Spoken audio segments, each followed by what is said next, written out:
গভীর রাত আর কনকনে শীতের মধ্যে আবারও উঠেছি ধান সিদ্ধ করার জন্য। সে না করলে কি হবে, করাই লাগবে।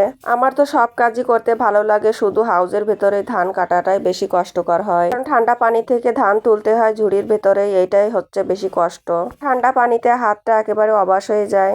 তবে যাই হোক, সব কষ্টকে উপেক্ষা করে এক হাঁড়ি ধান ভরা হয়ে গেছে। এখন বসে বসে ধানে জাল দিতে হবে। আমি তো বসে ধানে জাল দিচ্ছিলাম আর আলিশাও ঘুম থেকে উঠে পড়েছে। কিছুতে বিছানায় শোবে না, আমার কোলে বসে ঘুমাচ্ছে আর আমি তো ধানে জাল দিচ্ছি।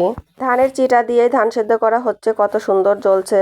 কিছুক্ষণের মধ্যে আমার এক হাঁড়ি ধান সেদ্ধ করা হয়ে গেল। ধানের হাঁড়িতে চারিপাশে ভাপ উঠে গেছে। এখন হাঁড়ি ধরে নামাতে হবে, প্রচন্ড ভার হাঁড়িটা। তো আমি উপর থেকে কিছু ধান কেটে নিয়েছি। বাঁশ দিয়ে দুইজন ধরে হাঁড়ি নামাতে হয়। আমার যা আর আমি মিলে হাঁড়িটা নামাচ্ছিলাম, কিভাবে যেন হাত থেকে বাঁশটা ছুটে গেল। গরম হাঁড়ি আর গরম ধান শক্তির সাথে যেন পারাই যাচ্ছে না। অবশেষে বাঁশটা ছেড়ে দিতে হয়েছে, না হলে গরম তাপ গায়ে লাগবে। এবার সব কষ্টকে উপেক্ষা করে সব ধান সেদ্ধ করা হয়ে গেছে। আমি তো ধানগুলো মেলে দিয়ে ঘুমাতে যাব, সকালে রোদে দিতে হবে।